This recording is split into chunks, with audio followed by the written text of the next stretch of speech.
ପତଞ୍ଜଳି ମାନେ ସରି କପିଲ ଭଗବାନ। ତାପରେ ପରମ୍ପରା କଥା କୁହାଯାଇଛି। ଈଶ୍ୱର କୃଷ୍ଣ 16 ଶତାବ୍ଦୀରେ ସେ ବହୁତ ପ୍ରସିଦ୍ଧ କରିଥିଲେ।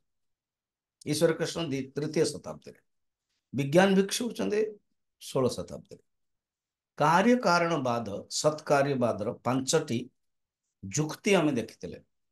ସତ୍କାର୍ଯ୍ୟବାଦର 5ଟି ଯୁକ୍ତି: असत्करणात् उपादानकरणात् सर्वसंभव अभावात् सक्तस्य शक्यकरणात् फिर कारण भावाच्च सत्कार्यम।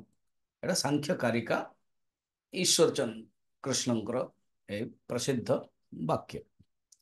ତାପରେ ପୁରୁଷ ଏବଂ ପ୍ରକୃତିର ଏକ ସମ୍ବନ୍ଧ। ପୁରୁଷ ହେଉଛନ୍ତି ସ୍ୱତନ୍ତ୍ର ଚେତନ, ପ୍ରକୃତି ହେଉଛି ଜଡ଼। ସମ୍ବନ୍ଧରେ ହିଁ ଏ ସୃଷ୍ଟିଟା ଉତ୍ପନ୍ନ ହେଉଛି। ପ୍ରକୃତିର ସ୍ୱତନ୍ତ୍ର ସତ୍ତା ପାଇଁ ମଧ୍ୟ 5ଟି ଆମେ ଦେଖିଥିଲେ। ତାର ନାଁ ହେଉଛି 5ଟି ତର୍କ ଯୁକ୍ତି ଭେଦାନାಂ ପରିଣାମାତ୍। फिर सेकंड होची समन्वयात। थर्ड होची शक्तितः प्रवृत्तेश्च। फोर्थ होची कारण कार्य विभागात। कार्य कारण विभाग होची भेद अनुभव सिद्ध हो जाउची। और लास्ट होची अविभागात वैश्य रूपस्य। माने 4 और 5 देखा गले गोटे होची सृष्टि जतले हेउची माने स्थिति समय रे विभाग रहउची एवं प्रलय रे विभाग रहुनी। तो गोटे हूँ सृष्टि को कहीकि स्थिति माने स्थिति स्थिति की कहते आउ गोटे कहते प्रलय को दृष्टि एतिकी आम माने देखी। फिर आज आम देखा प्रकृति एवं तार गुण। प्रकृति होची सारा जगतर उपादान कारण।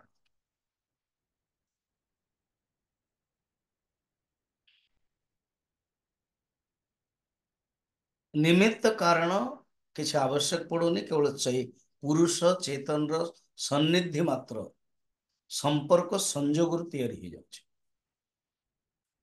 कारण प्रकृति निजे जड़ किंतु क्रियाशील, चेतन नुह। सृष्टि हाँपाई गोटे चेतन आवश्यक पड़ुଛି। जमती परमाणुवाद एटम रु ही से निजे क्रियाशील मोशन तार गति रही से निजे निजे ही आ गोटे एटम सहित मिसिकी देन मलिक्यूल आदि अणु होइके सृष्टि आरंभ हो जाଉଛି। सूक्ष्म रु स्थूल पर्यंत एठी विराट रु स्थूल रु माने सी बोधे सूक्ष्म किंतु विराट रु संपूर्ण जगत पर्यंत वर्णन रही। वेदांत सार मध्ये हमें भिन्न भिन्न मेथड रे प्रकृति केमते उत्पन्न होची प्रकृति रे सेटा हमें देखितले। एणु सांख्य दर्शन सृष्टि तत्व एवं वेदांत सार सृष्टि तत्व प्राय सृष्टि दृष्टि सृष्टि में मानसा दृष्टि वेदांत माने सांख्य दर्शन। बर्तमान सांख्य दर्शन रो प्रकृति विषय आम डिस्कसन कर। प्रकृति त्रिगुणात्मिक आम कंपेरेटिव रे जीवानी समय जदि हम आम टिके समीक्षा भी कर। समीक्षा माने समालोचना। बर्तमान मु मेनली सांख्य दर्शन विषय कहूँ। प्रकृति त्रिगुणात्मिका 3टा गुण अच्छी। जो साम्य अवस्था थाउची ताहा ही प्रलय। गुणानाम साम्यावस्था प्रकृति ही।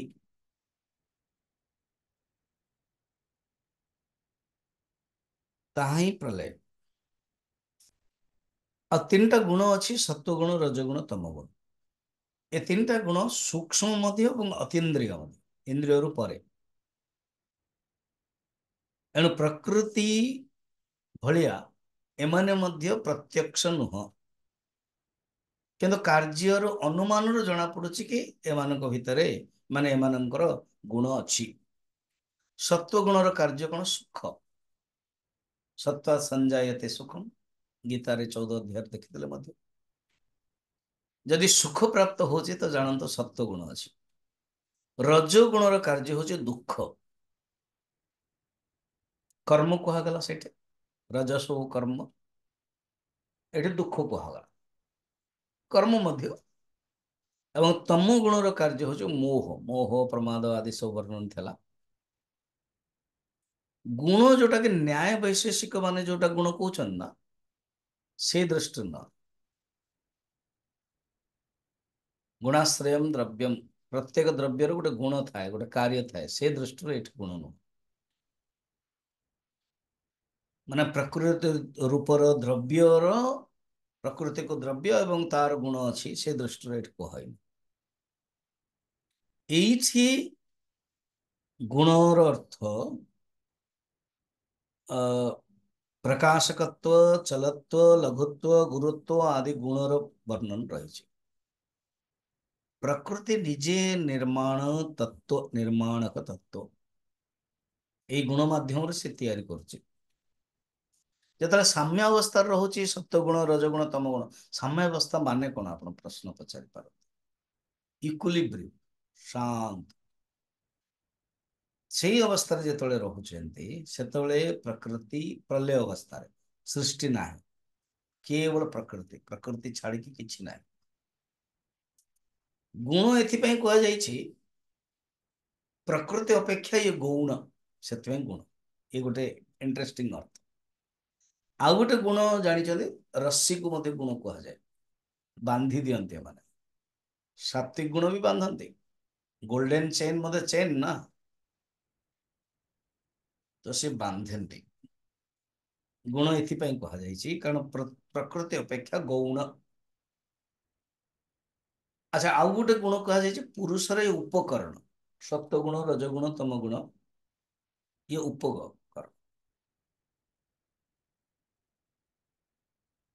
ତିନିଟା ହିଁ ଗୁଣ ଅଛି, ତିନିଟା ବାନ୍ଧୁଛି। ତ୍ରିବେଣୀ କୁହାଯାଏ ନା, ତିନିଟା ବେଣୀ। ସ୍ତ୍ରୀ ମାନେ ମଧ୍ୟ ଯେତେବେଳେ ବାଳ ଇଏ କରନ୍ତି ନା, ତିନିଟା ବେଣୀ ଲଗେଇ କରନ୍ତି। ଗଙ୍ଗା, ଯମୁନା, ସରସ୍ୱତୀକୁ ତ୍ରିବେଣୀ କୁହାଯାଇଛି। ଏ ତିନିଟା ପ୍ରକୃତିର ତିନିଟା ରାଶି ଅଛି, ତିନିଟା, ଯାହା ଦ୍ୱାରା ପୁରୁଷ ରୂପକ ପଶୁକୁ ସେ ବାନ୍ଧି ଦଉଛି। ବର୍ତ୍ତମାନ ଟିକେ ଗୁଣ ଉପରେ ବିଚାର କରିବା। ସତ୍ୱ ଗୁଣ ହଉଛି ସ୍ୱଚ୍ଛତା, ଶୁଦ୍ଧତା। ଇଏ ହଉଛି ପ୍ରକାଶକ ଏବଂ ଲଘୁ। ଲଘୁ କାହିଁ କୁହାଯାଇଛି? ଊର୍ଧ୍ୱଗାମୀ। ଆଉ ସୁଖ ପ୍ରାପ୍ତ କରେ ଆର କାର୍ଯ୍ୟ, ସରଳତା, ପ୍ରୀତି, ଶ୍ରଦ୍ଧା, ସନ୍ତୋଷ ଏସବୁ ମିଳେ। ଶୁକ୍ଲ ବର୍ଣ୍ଣ, ଏଟା କାଲି ଆମେ ଦେଖିଥିଲେ ମଧ୍ୟ। ରଜଗୁଣ ହଉଛନ୍ତି କ୍ରିୟା, ପ୍ରବୃତ୍ତି, ରକ୍ତବର୍ଣ୍ଣ। ଏବଂ ତମ ଗୁଣ ହଉଛି ଆଚ୍ଛାଦକତ୍ଵ, ପ୍ରମାଦ, ଆଲସ୍ୟ ଆଦି ସବୁ।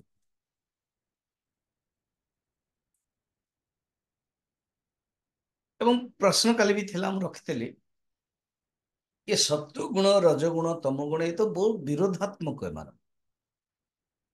सत्वगुण तमगुण मिशेनी। सत्वगुण कार्य शांत और तमगुण मध्य शांत किंतु तमस, मोह। रजगुण पूरा विपरीत सत्व सहित। सत्वगुण शांत हेले तो रजगुण रजस। ये विपरीत मिसिकी केमिति माने सृष्टि कर दउछन। तापे गोटे सुंदर एग्जांपल, दीप जलिबा को हेले तेल, बत्ती एवं ज्वाला, रोशनी, लो, ये तीनटा जाक विरोध कि नहीं? किंतु सिस्टमेटिक रखा जाए। पात्र रे तेलटे थिबो, तापरे बत्ती थिबो, तापरे ज्वाला दे दिले लगी जाउसी सेमती। ये जो तीनटा गुण रे रज गुण होची क्रियाशीलता, सेतमे निरंतर परिणाम स्वरूप होची। प्रकृति रे निजे परिणाम स्वरूप नुह, किंतु प्रकृति रे गुण जोगु परिणाम स्वरूप होची। एटा हम कल देखिथिले। पुरुष होची कूटस्थ नित्य, प्रकृति होची परिणामी नित्य। प्रतिक्षण परिणामिनः हि सर्वभावा ऋते चिति शक्ते। अर्थात पुरुष जो कूटस्थ चिति शक्ति चैतन्य, ये सर्वभाव ऋते, ऋत माने बिना, सर्वभाव बिना ये, किंतु प्रकृति होची कौन? प्रतिक्षण परिणामेन, प्रत्यक्षण परिणाम स्वरूप। गुण रे स्वरूप परिणाम स्वरूप हो जाए, विरूप परिणाम गुणर विषम अवस्था होता, संघर्ष एवं सर्ग सृष्टिर अवस्था होता। बर्तमान पुरुषर स्वतंत्र सत्ता मध्य काली आम टिके देखी कि पुरुष किंतु अनेक कह जाइछि कौन? तस्माच्च विपर्यास्मात् सिद्धं साक्षित्वमस्य पुरुषस्य कैवल्यं माध्यस्थं द्रष्टुम अकर्तुर्भावश्च। क्वेश्चन पुरुषर टिके विचार करवा। आम माने जोटा कि पुरुष आत्मा पुरुषोत्तम कहूँ, जीवात्मा परमात्मा ताको एट पुरुष कहूँ। पुरुष मध्य स्वतंत्र तत्व, तत्व विवेचन ही सांख्यर मुख्य, प्रकृति एवं पुरुषर तत्व ज्ञान ही सांख्य। पुरुष चेतन आत्मतत्व, पुरुष विषय ज्ञाता अनुभोक्ता मध्य, इंद्रिय शरीर बुद्धि अहंकार मनोरु विलक्षण ये।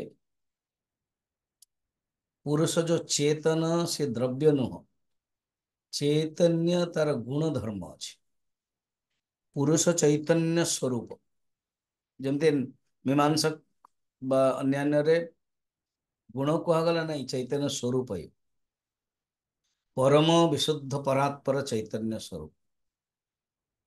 ये ही परम आत्म तत्व, परमार्थिक ज्ञाता दृष्टा, ये ज्ञान एवं अनुभवर अधिष्ठाता अधिष्ठानीय स्वतः सिद्ध, ये स्वप्रकाश एवं मोक्ष जे पर्यंत है पुरुषर प्रकृति सहित बांधी कि आसुचे अनादि काल तो विषय ये। एणु विषयर ज्ञेय ही परिवने विशुद्ध विषय, निष्क्रिय किंतु अपरिणामी सब परिणाम विकार तो अल्टीमेटली बद्ध पुरुष ही संपृक्त, किंतु मुक्त पुरुष अस्पृष्ट। ये व्यापक विभु निर्गुण कार्य कारण परे प्रकृतिर ये विपरीत। एणु विपर्यासात्, तस्मात् विपर्यासात्, सांख्य कारिकर कहते तस्मात् विपर्यासात्, विपर्य विपरीत ही प्रकृति ठार। निर्गुण विवेकी अविषय असामान्य चेतन अपरिणामी, परिणाम माने जे उत्पन्न करोचे प्रसव धर्मे, परिणाम माने डिके परिवर्तन होचे। जमते क्षीर रु दही है परिणाम, तो चेतन तत्व पुरुष रे कौन से परिणाम नुह, अपरिणाम। तस्माच्च विपर्यासात् सिद्धं साक्षित्वम् अस्य पुरुषस्य, एवं से होची साक्षी केवल परम शुद्ध अत्यंत दुख रहित, अत्यंत दुख राहित्यम ही निश्रेयस मोक्ष कहा जाए, कैवल्य कहा जाए। मध्यस्थ या तटस्थ उदासीन पुरुषर सब लक्षण कहते से किए न मध्यस्थ उदासीन राग द्वेष शून्य मध्य। ये राग द्वेष कौन ना, राग द्वेष को मल कहा जाए। तदुद्भर्तो कर्णौ, कानर जमते मल शुणी शुणी ही राग द्वेष उत्पन्न हुए ना, मधुकैटव कहा जाए पुराण रे। तो राग द्वेष ये शून्य, ये दृष्टा ज्ञाता शुद्ध चैतन्य स्वरूप एवं ये अकर्ता मध्य एंड कर्तृत्व परिणाम रे सर्वथा रहित ये ही कैवल्य स्वरूप। कारिकर से कह श्लोक रे तस्माच्च विपर्यासात् सिद्धं साक्षित्वम् अस्य पुरुषस्य कैवल्यं माध्य माध्यस्थं द्रष्टोत्वम् अकर्तुर्भावश्च। ये कैवल्य स्वरूप, ये हूँ मध्यस्थ तटस्थ स्वरूप, द्रष्टुत्वम ये द्रष्टा, ये ज्ञाता, किंतु अकर्ता, ये कर्तापना नहीं। त्रिगुणम अविवेक विषय सामान्यम अचेतनम प्रसवी धर्मी, ये प्रसवी धर्मी भी नुह, किंतु जो प्रकृति हूँ प्रसव धर्मी। त्रिगुणम अविवेक विषय,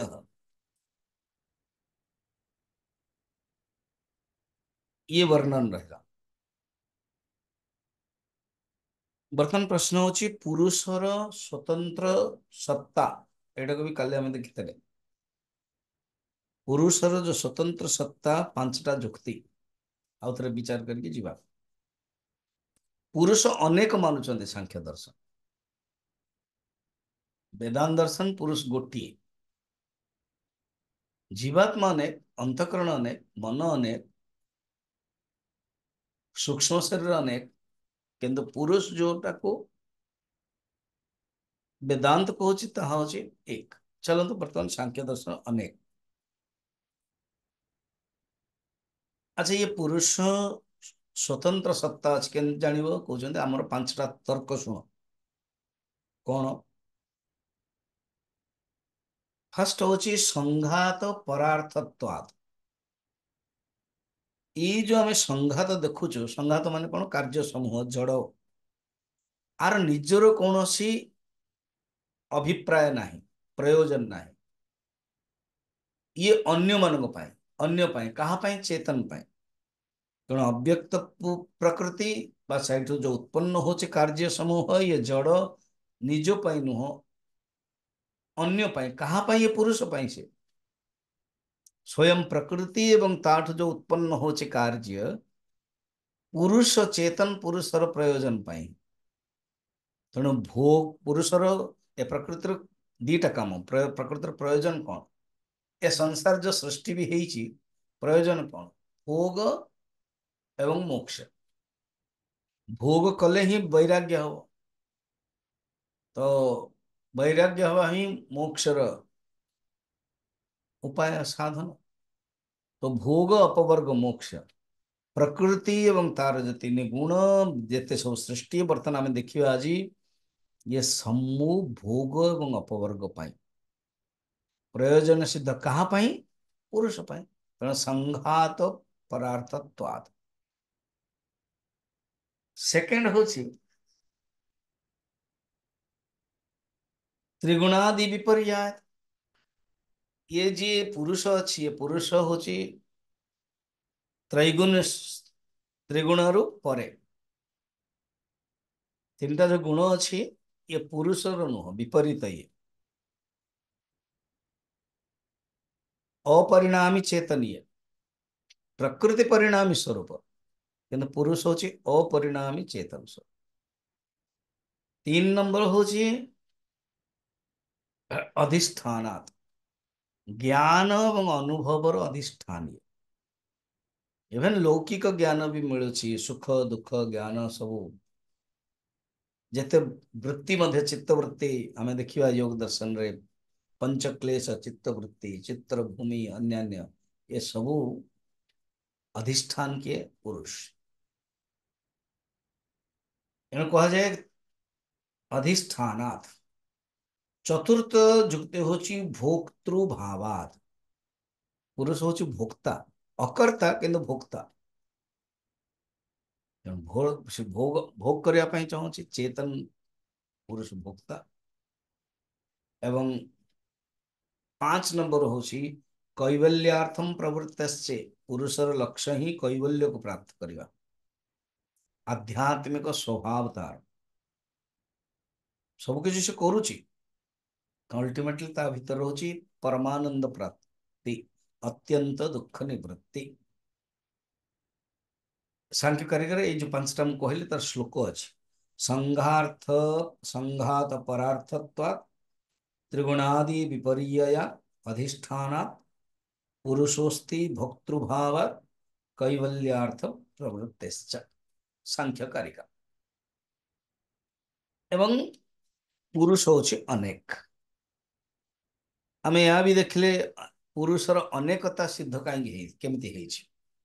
ପୁରୁଷର ଯୋଉ ଅନେକତା ସିଦ୍ଧ, ଏକ ନମ୍ବର ହଉଛି ଜନନ ଜନ୍ମ।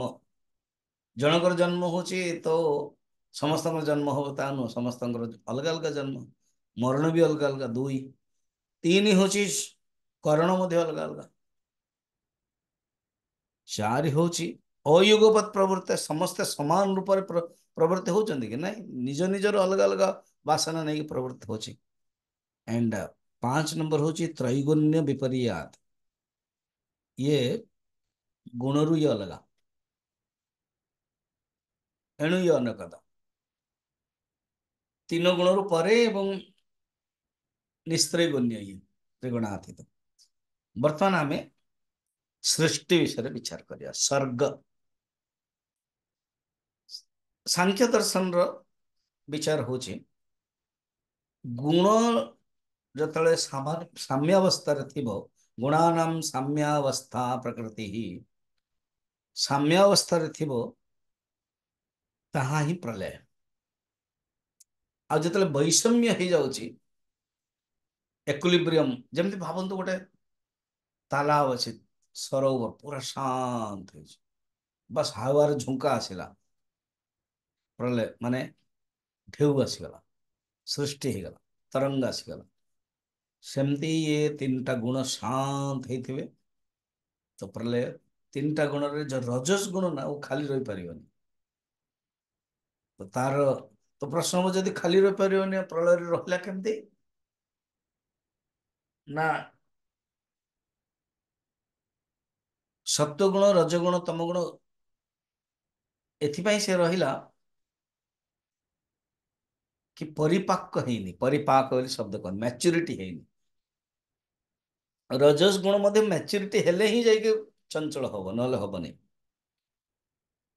प्रलय रे मैच्योरिटी हुएनी, प्रलय रे सुषुप्ति अवस्था, सुप्त अवस्था था।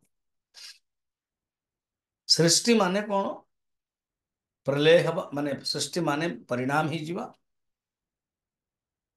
विकृति ही जीवा। सृष्टि माने प्रकृतिर गर्भरे अव्यक्त रूपरु व्यक्त रूप हवा, और प्रलय माने व्यक्त रु अव्यक्त रूप हवा। सांख्य दर्शन नुआ सृष्टि मानुनी, नूतन सृष्टि मानुनी, आरंभवाद मानुनी, विकासवाद मान, प्रकृतिवाद, सत्कार्यवाद से।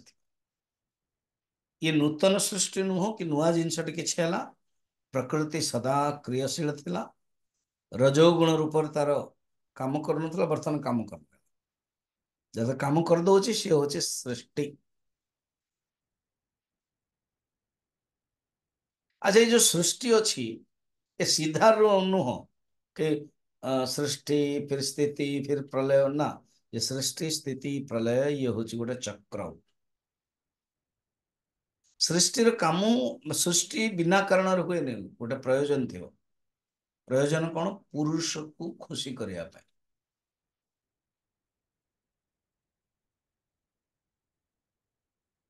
पुरुष को खुशी करने ही अच्छे चक्रवत चलती भाई, सृष्टि स्थिति लय, सृष्टि स्थिति लय। ये सृष्टि स्थिति लय ये तीनटा जाक जो अच्छी चक्र अंग, ये प्रत्येक पुरुष को लगी थो, बद्ध पुरुष को आम मान लगे जन्म मृत्यु संसार, जन्म जरा व्याधि, फिर जन्म मृत्यु जरा व्याधि दुख दोषानुदर्शनम। किंतु मुक्त जी पुरुष से मुक्त हो गला, तांकर ये जन्म मृत्यु अंत नहीं, से काटिगला।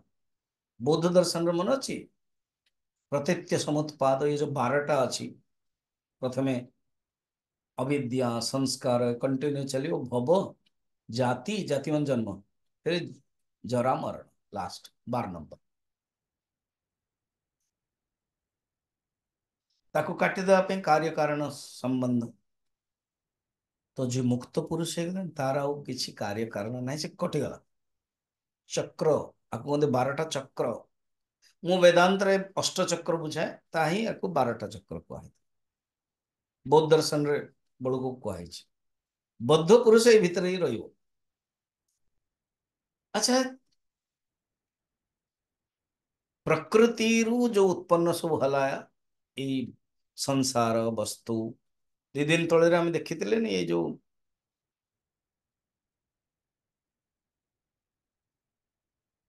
4 ପ୍ରକାର ଶରୀର ଅଛି, ଉଦ୍ଭିଦଜ, ଅଣ୍ଡଜ ଆଦି ସବୁ, ତାକୁ ଭୋଗ କରିବା ପାଇଁ ଅନ୍ନ ପାନ ଆଦି ଅଛି।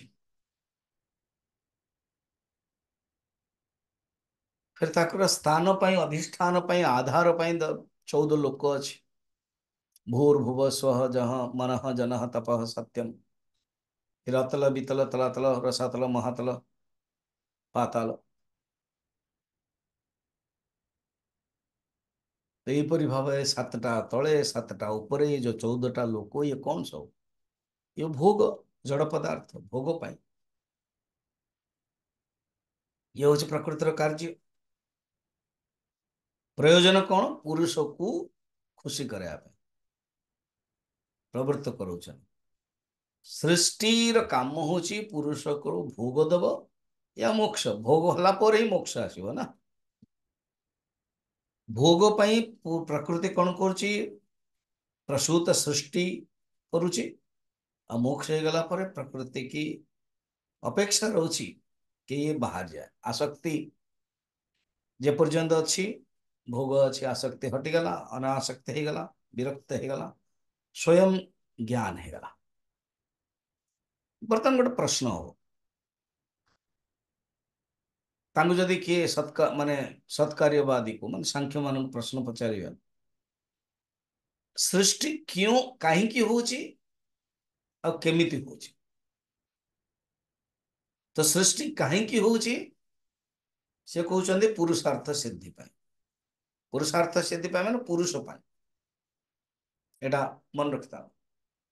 ପ୍ରକୃତି ଯୋଉ ସୃଷ୍ଟି କରୁଛି ନିଜ ପାଇଁ ନୁହଁ, ସଂଘାତ ପରାର୍ଥତ୍ୱାତ୍, ଏ ସୂତ୍ର ମନେ ରଖିଥିବେ। ଆଚ୍ଛା, ଆପଣ ବି ଦେଖୁନାହାନ୍ତି ବ୍ୟବହାରରେ ମଧ୍ୟ କୌଣସି ଗୋଟେ ଭୋଗ ପଦାର୍ଥ ଅଛି, ସେ ନିଜ ପାଇଁ ନୁହଁ, ସେ ଅନ୍ୟ ପାଇଁ। ଯିଏ ଭୋକ୍ତା, ଯିଏ କିଣିକି ଆଣୁଛି, ଭୋକ୍ତା କହନ୍ତିନି, କଞ୍ଜ୍ୟୁମର,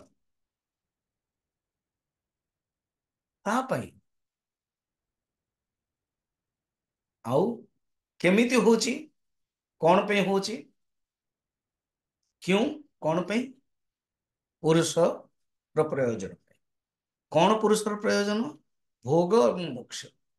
ଭୋଗ ଏବଂ ଅପବର୍ଗ, 4ଟି ପୁରୁଷାର୍ଥ ମାନୁଛନ୍ତି, ଧର୍ମ ଅର୍ଥ କାମ ମୋକ୍ଷ।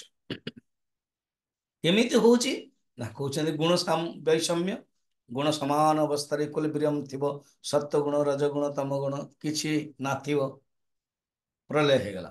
ଗୁଣରେ ଯେତେବେଳେ ବୈଷମ୍ୟତା ଆସିବ, ଆଚ୍ଛା, ଇଏ ବୈଷମ୍ୟତା ଆସୁଛି କୋଉଠି?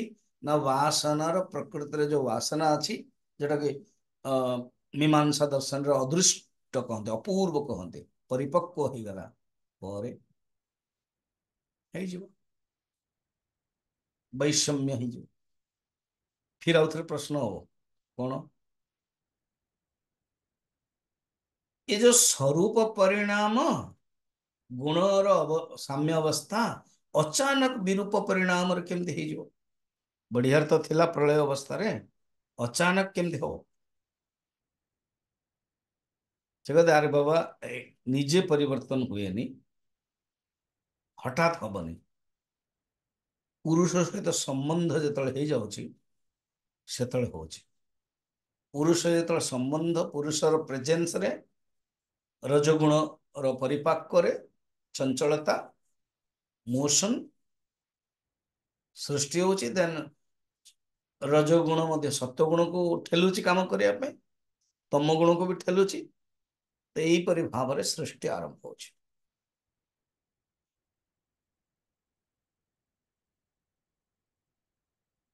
ଆଚ୍ଛା, ଯଦି ପୁରୁଷ ପ୍ରକୃତି ଠାରୁ ଅଲଗା ହେଇଯିବ, ତାହେଲେ ପ୍ରଳୟ ଅବସ୍ଥା ହେଇଯିବ। ହୁଁ, ତମେ ପ୍ରକୃତି ପୁରୁଷ ସଦା ସର୍ବଦା संबंध रहिबा नितांत आवश्यक सृष्टि पाई। ठीक। तो सृष्टि पाई केमिति ना केमिति पुरुष एवं प्रकृति अनिवार्य रहे। पुरुष प्रकृतिर संबंध दरकार। मु काली कही नथली अंध एवं पंगु न्याय। अंध देखि पारुने किंतु चली पारुछि, सी किए प्रकृति। पंगु कौन देखि पारुचे किंतु चली पारुने निष्क्रिय, सी किए पुरुष। दिजन जाक जो मिशुचंती सेतले ही सृष्टि हो पारुछि। ये होछि तान पुरुषस्य दर्शनार्थम कैवल्यार्थम तथा प्रधानस्य। प्रकृति में प्रधान कहते कारण सब लीन हुए। ये पुरुषस्य कैवल्यार्थम दर्शनार्थम पंगुवत पंगु अंधवत उभयोः संयोग तत्कृत सर्ग। श्लोक भी कहले सांख्य कारिकारे ये जो सब उदाहरण दिया जाए से ऑलरेडी बतई देइछन्ते कारिकारे। सांख्य रे मानुचिन प्रकृति पुरुष दिजन जाक विपरीत एवं स्वतंत्र, तथापि एमानंकर संबंध ही गुणक्षय हो गला परे सृष्टि होचे। अच्छा सृष्टि प्रथम केमती सृष्टि होचे बर्तमान सृष्टि क्रम सृष्टिर क्रम देखिए जोटा कि वेदांत मध्य हम मानुचे प्राय आपण मान भी मु तत्वबोध रे विवेक चूड़ामणि रे एवं आत्मबोध रे वेदांत सार रे भी कहूँ। फास्ट होची जो प्रकृति चेतन रो जोगु आम वेदांत कौन पढ़ा पुरुष चेतन प्रकृतिर संबंध रे ही जाउची ईश्वर। बर्तमान आम वेदांत शब्द न देके सी जमी कहते सेमती आम देखिए कहते प्रकृतिर जो प्रथम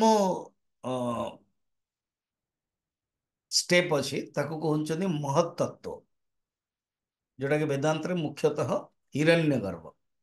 हिरण्यगर्भर वेदांत रे टिके चैतन्य तत्व रही चैतन्य प्रधानता एवं सांख्य दर्शन रे महत्त्व होची जड़ प्रधानता। कारण प्रकृति होची जड़ महत् व्यष्टि रे आको ही बुद्धि कहते महत्त्व। महत्त्व सूक्ष्म तत्व महत्त्व रु आसुची अहंकार। महत्त्व रु उत्पन्न होचे अहंकार। महत्त्व होचे दर्पण भलिया स्वयं प्रतिबिंब से ही जाउची। व्यष्टि मध्य देखिए जो चेतन माने बुद्धि अंतकरण दर्पण भलिया।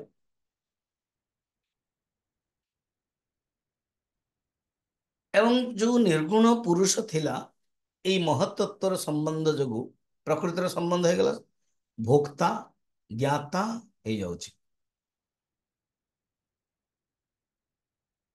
महत्त्वर तीनोटी माने अहंकार उत्पन्न होची। फिर अहंकार तीन प्रकार। ये जो महत्त्व को इंग्लिश रे कहती फील्ड ऑफ अवेयरनेस।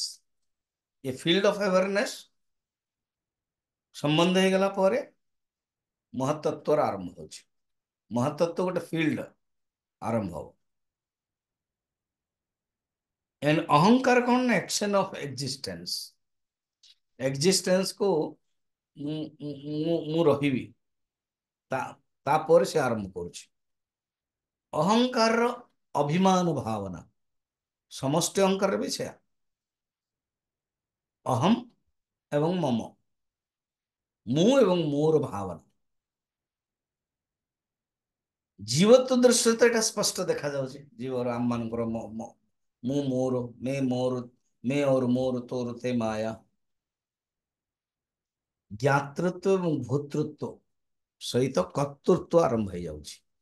प्रथमे पुरुषर ज्ञातृत्व भोक्तृत्व थिला स्वरूपतः से अकर्ता थिला हम कही किंतु प्रकृतिर संबंध महतत्व उत्पन्न ହେଇକି तापरे अहंकार ଯେତେବେଳେ आरंभ हो जाउची सेतबेले पुरुष ମଧ୍ୟ कर्ता हो जाउची बांधी जाउची। ये जो अहंकार तीनटी गोटे हूँ सात्विक अहंकार को कहते वै वैकारिक अहंकार वैकृत अहंकार सत्वगुण प्राधान्य अच्छे एटारे समष्टि एठू ही मन पांच ज्ञानेन्द्रिय देवता ये सब उत्पन्न होचने व्यष्टि रूप से शुभ कर्म उत्पन्न करिवार कारण होची रजस ना हूँ तैजस जो राजसिक अहंकार तार ना हूँ तैजस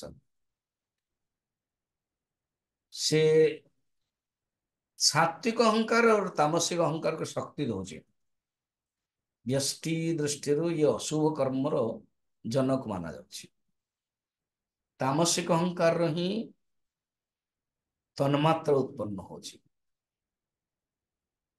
व्यष्टि रूप से प्रमाद आलस्य विषाद मोह अज्ञान आदि उत्पन्न होछि और जो मन ये सात्विक अहंकार उत्पन्न है मन को उभयत्र कहा जाए उभयात्मकम अत्र मनः संकल्पकम इंद्रियम च साधर्म्यात् साधर्म्यात् माने दिजन जाकर धर्म समान इंद्रिय कौन करछि विषय को ग्रहण करछि मन भी कौन कौन करछि विषय को ग्रहण करछि विषय ग्रहण करने दृष्टि दिजन जाक समान एणु मन को मध्य षष्ठ इंद्रियाणि मन षष्ठान इंद्रियाणि मन हूँ षष्ठ इंद्रिय मन को इंद्रिय भी कहा जाउछि उभयात्मक मन कर्ण मध्य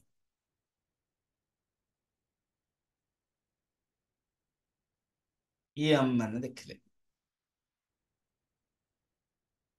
उभयात्मक ये मन एवं ज्ञानेन्द्रिय कर्मेन्द्रिय दिजन जाक सहित संबंध रखुचे उभयात्मिक अर्थ या भी ज्ञानेन्द्रिय सहित संबंध कर्मेन्द्रिय सहित संबंध अच्छा अभी देखी आम सात्विक अहंकार रु पंच ज्ञानेन्द्रिय पंच कर्मेन्द्रिय है पंच ज्ञानेन्द्रिय कौन तो श्रोत्र तक चक्षु रसना घ्राणम श्रोत्र माने कान त्वक चर्म चक्षु आखि श्रोत्र तक चक्षु रसना जीवा घ्राणम नाक श्रोत्र तक चक्षु रसना घ्राण कर्मेन्द्रिय कौन बाक पाण पाद पायुपस्थ बाक बाणी पाणी हाथ पाद पाद पायु उपस्थ जननेन्द्रिय एवं मलद्वार यार विषय अच्छे दिजंजकर पंच ज्ञानेन्द्रिय विषय होचे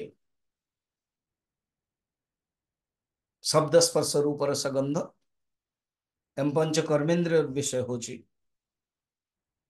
वचन आदान गमन विसर्जन एवं प्रजनन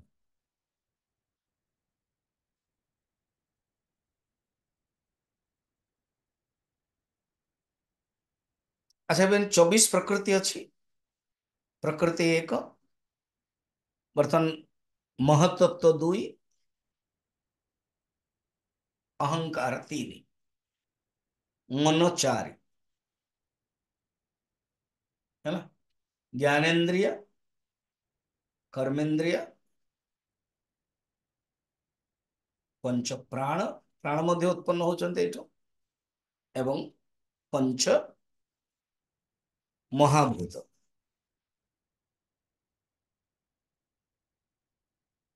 केते जन कहते नहीं पंच तन्मात्रा एठी प्राण को आम वेदांत मानते ये किंतु कहते नहीं पंच तन्मात्रा माने कौन सूक्ष्म महाभूत आपको भी माना जाଉଛି एवं पंच महाभूत ये पांच पांच पांच 20टा कर दे एणु आपको कहते प्रपंच प्रपंच मैंने पांच पांच पांच दौड़ थी आउ चारिटी को मन रखिदेवे प्रकृति महतत्व अहंकार मन एमती मन रखते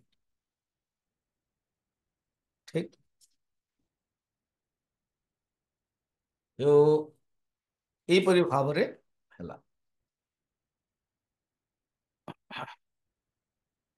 तामस अहंकार रु ही पंचतन्मात्रा उत्पन्न हो जाती। पंचतन्मात्रा रूप रस गंध आदि, ये जो रूप शब्द स्पर्श रूप रस गंध आको विषय भी कहा जाउचे, तन्मात्रा भी कहा जाउचे, दीद जाक शब्द दृष्टि। किंतु तन्मात्रा जेतले कहा जाउची सूक्ष्म रूप रे, ताहा सूक्ष्म पंचमहाभूत। आ जेतले तन्मात्रा को स्थूल रूप रे कहा जाउची ता होची विषय होची शब्द स्पर्श रूप रस गंध। पंचमहाभूत कोटा जो पृथ्वी जल अग्नि वायु आकाश ये सब देखुचु आम, ये हूँ पंचीकृत पंचमहाभूत। तन्मात्रा एवं गुण ये दुटा जाक ना सेम, किंतु बुझला बेलू अलग अलग। प्रथम शब्द तन्मात्रा रु आकाश उत्पन्न हेले, है ना, एवं शब्द नामक गुण है। देखो शब्द तन्मात्रा आकाश शब्द गुण, शब्द दियारु यूज है। तो प्रथम है सूक्ष्म, सूक्ष्म महाभूत। सेमती वायु स्पर्श तन्मात्रा रो वायु है, फिर स्पर्श गुण है। रूप रूप तन्मात्रा, फिर अग्नि उत्पन्न हेले, फिर रूप शब्द स्पर्श रूप रस माने विषय, फिर रस तन्मात्रा रो उत्पन्न हेले जल, एवं जीवा माने जीवार जीवा जो इंद्रिय उत्पन्न हेले से जीवार गुण हूँ रस। यहीपरि भाव में आ गोटे रहा गंध तन्मात्रा उत्पन्न हेले पृथ्वी, आ फिर गंध विषय। यहीपरि भाव में 24टा तत्व है। प्रकृति को छाड़देले 23, प्रकृति को मिसेले 24, एवं पुरुष को जब मिसेवा 25। बर्तमान टिके विचार करूँ कौन प्रकृति गोटे आउ 7 हूँ प्रकृति विकृति। पंच तन्मात्रा महत्त्व अहंकार। अच्छा आपको प्रकृति विकृति कहीं कहले? प्रकृति माने जे कारण ही पार। देखो प्रकृति जी नंबर 1 ये कारण कहार 23 एणु प्रकृति है। एवं ये 7 जन को प्रकृति विकृति केमती कहते? प्रकृति दृष्टि माने विकृति, विकृति माने कार्य, और ये माने निजे कारण हेले क्या बाकी उत्पन्न कर मन को, फिर पंच ज्ञानेन्द्रिय को, पंच कर्मेंद्रिय को, पंच प्राण या पंच शब्द भी लियंतु, या तो पंच तन्मात्रा नियंतु, या तो पंच महाभूत। तो एणु एम को कहती हालांकि तन्मात्रा उत्पन्न होती पंच, ये 7टा हूँ प्रकृति विकृति। मूल प्रकृति विकृति महद्याद्या प्रकृति विकृतयः सदा षोडकस्तो विकारः न प्रकृति न विकृति पुरुषः। बाकी जो 16 मन, फिर पंच ज्ञानेन्द्रिय, पंच कर्मेंद्रिय, फिर पंच विषय हो व पंच प्राण हो, जी जोटा मानुंट एमाने होचंदे विकृति ओनली। एमाने विकृति, एमाने प्रकृति भी नुह ना प्रकृति विकृति नुह। एमाने आउ तैयारी ऑलरेडी तैयारी हो गलानी, माने कार्य माने आउ कारण कारण नुह। सेति 24 मन रखते प्रकृति गोटे, प्रकृति विकृति होची 7, अविकृति होची बाकी 16। तो 16 7 एवं 1 इक्वल 24।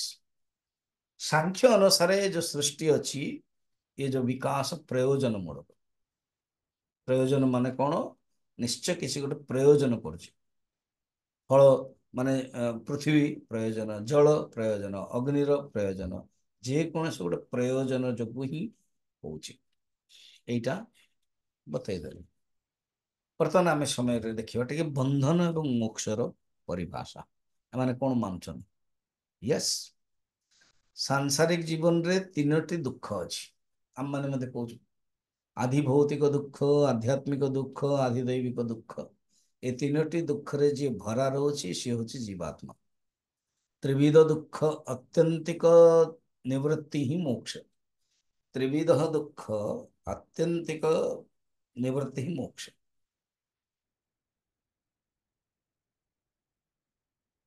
ତ୍ରିଦୁଃଖ ପରିଚ୍ଛେଦ ମୋକ୍ଷ ସୂତ୍ର ବି କହୁଛନ୍ତି ସାଂଖ୍ୟ କାରିକାରେ।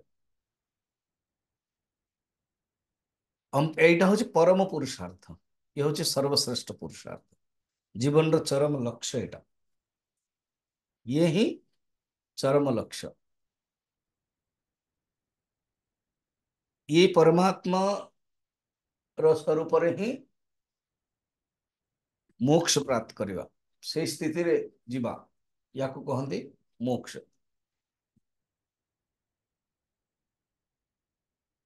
ସୁଖ ଦୁଃଖ ହଉଛି ସାପେକ୍ଷ ଏବଂ ଏହା ଦ୍ୱାରା ମନୁଷ୍ୟ ଆଏ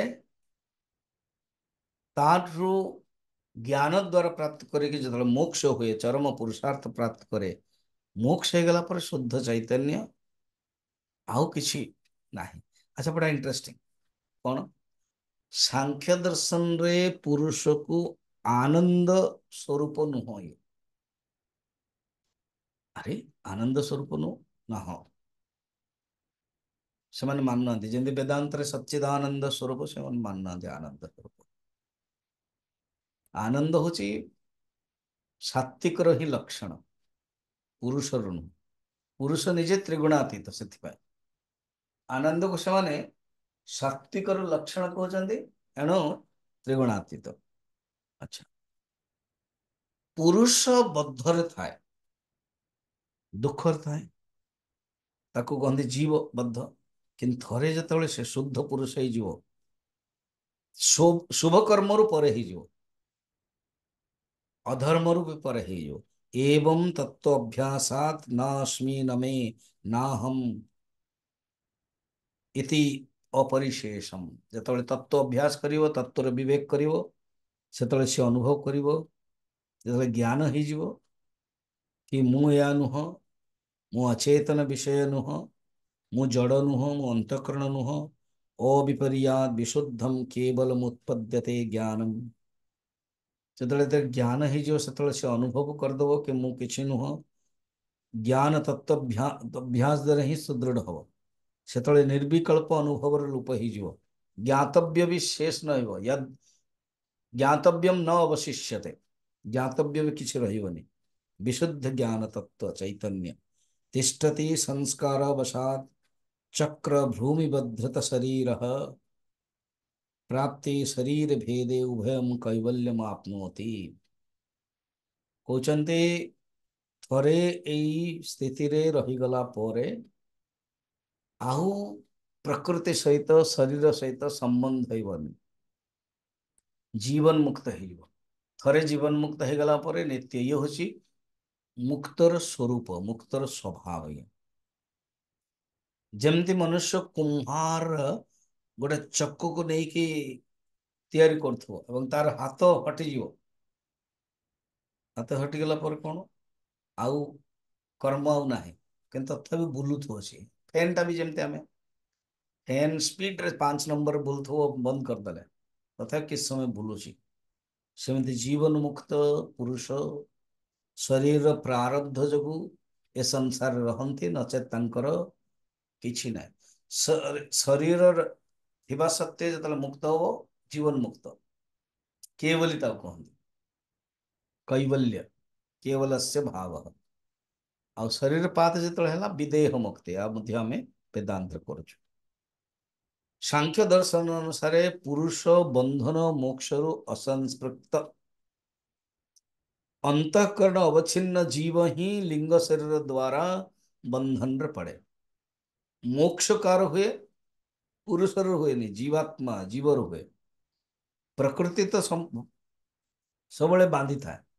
प्रकृति ही बंधन रे पड़े, प्रकृति ही मोक्ष रे पड़े, किंतु निजे। अच्छा, आ गोटे कारिकारे कहउछन्ते, थरे सेही पुरुष स्थिति रे रहीगला परे ना, ना मुक्त ना प्रकृति ना लिंग किछि हेले नाही। नाना पुरुष आश्रय से किछि भी नथिवो, ना बांधी केवल प्रकृति ही बांधिव। तस्मान् न बध्यते अथवा न मुच्यते नापि संसरति कश्चित्, संसरति बध्यते मुच्यते च नाना आश्रय प्रकृति। प्रकृति ही संसरति बध्यते हब, किंतु पुरुष किछि न। आ गोटे बड़ा सुंदर कहउछन्ते कारिकारे, ईश्वर कृष्ण कहउछन्ते कौन, प्रकृति बहुत सुकुमार, पुरुष पाखक आसीबो, पुरुष थरे जानी दे गला मात्रे आउ आसीबो ना। तार अर्थ बड़ा सुंदर काव्यात्मक ढंग कहते। जे पर्यंत पुरुष प्रकृति को देखुनी, माने विवेक करने विचार करने प्रकृतिर जानूनी, से पर्यंत मनुष्य बांधी रोचे। थरे जतले विचार करके जानी दौचे, ता माने से मुक्त हो जाउचे। केमती बुझौचंदे, जेमिति गोटे स्त्री नृत्यांगना करुची, नृत्यांगना करुची एवं आसिकी कौन करुचे, नृत्यांगना कर दौची, तापर पळे जाउची। सेमिति प्रकृते सुकुमार तरम न किंचित अस्तीति मे मतिर्भवति, या दृष्टा अस्मीति न पुनर्दर्शनम उपेति पुरुषस्य। तामाने थरे प्रकृति एते सुकुमार लज्जाशील, थरे पुरुष जिते जानीदब आउ आसबनी। प्रकृति पाई वर्णन अच्छी कि ये हूँ नर्तकी भाया। नर्तकीर काम कौन ना, रंगस्य दर्शयित्वा निवर्तते नर्तकी यथा नृत्या। नर्तकीर काम होची भाव भंगिमा करिकी मुखमुद्रिका करिकी देखैदब, तापर पळेइबो। ये यही सांख्य कारिकारे सूत्रटा को ही गोस्वामी तुलसीदास जी नहीं। माया खलु नर्तकी विचारी, माया कौन, ये केवल नर्तकी मात्र। पुरुषस्य आत्मानं प्रकाश्य विनिवर्तते इति प्रकृति। प्रकृति माने कौन ना, सी आत्मा को देखे कि प्रकृति विनिवर्तन हो जो आत्मा जानी दौची, पुरुष जानी दौची, से विनिवर्तन होची। तो यहीपरि भाव में आम सांख्य दर्शन को देखिले, ईश्वर जो सत्ता ना मूल प्रकृति बोधे सांख्य दर्शन रे थिबो कि नहीं, ईश्वर कृष्ण जे द्वितीय सदी रे कले सी मानि ना। किंतु परे जैन धर्म और बौद्ध धर्म प्रभाव रे देखिले कि ईश्वर को न मानले असुविधा होची। विज्ञान भिक्षु 16 सदी रे जतले आस्ते सी मानि ईश्वर को।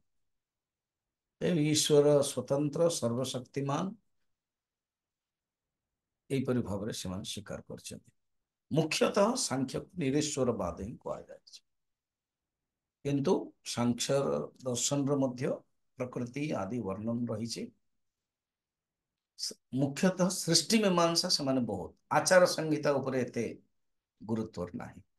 एतिकी फिर देखिए, ओम पूर्णमदः पूर्णमिदं पूर्णात् पूर्णमुदच्यते पूर्णस्य पूर्णमादाय पूर्णमेवावशिष्यते।